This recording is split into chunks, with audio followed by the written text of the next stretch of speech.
как ще ми се получи. За първи път ще пробвам такова нещо. Така че питайте каквото искате и ще се опитам да отговоря на възможно най-много. Чао, до скоро! Това е един от най-често задаваните въпроси, така че ще го отговоря сега. Знам 4 езика, разбирам 5. Parlo molto bene l'italiano. I'm pretty fluent in English as well. Je parle un petit peu de français. Български, разбира се. И por mérito de mi compañero David Tenorio hablo un poquito de español. Който има въпрос, до сега съм карал като мои лични коли, съм карал единствено и само BMW-та. Но ако трябваше да дам любима марка, може би ще кажа Porsche, BMW и Porsche, така ще отговоря на въпроса. Ако трябва съм честен, супер въпрос между другото, ако трябва съм честен, най-вероятно ще избера с моят най-добър приятел, с моята приятелка Юлита Димитрова, разбира се. Suited connectors. Only suited connectors.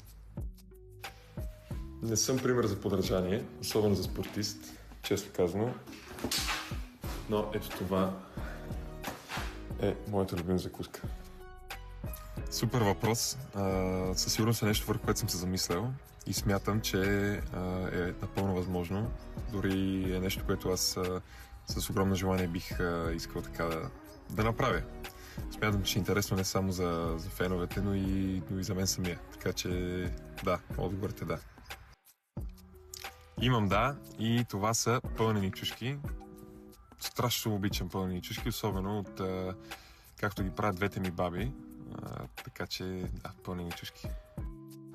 My current biggest dream, biggest goal that I have put for myself in the future is to reach LA 2028.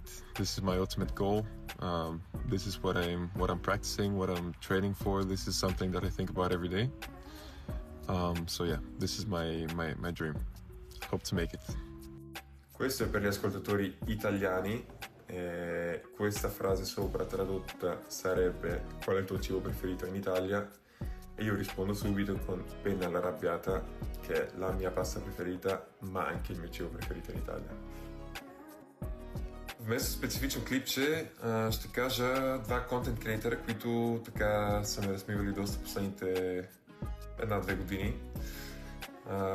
Едната, те са двойка, са Чоли и Ронси. Поздрави им пращам между другото. И другия е Наси Свеж. Много готини клипчета прави с смислени клипчета при това и често се намирам да се смея гледайки ги, така че да. Колап. Това за мен е топ предаването на България в момента, а изобщо последните няколко години. Страшна игра, супер интелигентни хора са вътре в предаването и смятам, че се получава така много интересно за зрителите. И ево на играта на някои играчи там, няма да казвам кой.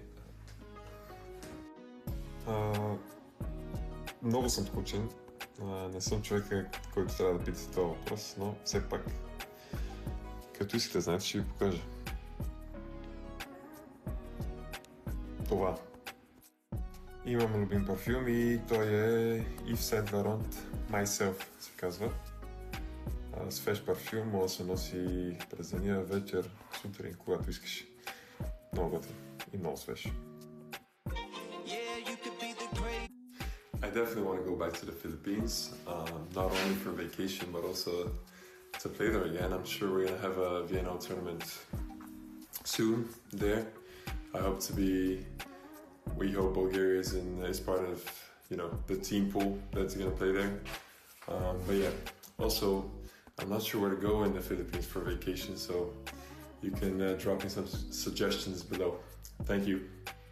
Ще използвам този въпрос като шанс да покажа и някои така по-негативни неща от това да си спортист, въпреки че те са страшно малко, защото смятам, че това да си спортист е най-уникалното нещо и най-готината професия, която мога да практикува човек. Обаче едното лишение и единия минус бих казал, че е това, че не се прекарва достатъчно време с близки и роднини. Много ми липсват и брат ми и сестра ми. Разбира се и по-големи брат, който нали, поне лятото виждам по-често, но пък малките двама почти не ги виждам. Общото по 1-2 седмици годишно. Така че да, това е един минус, но това е така цената на това да си елитен спортист.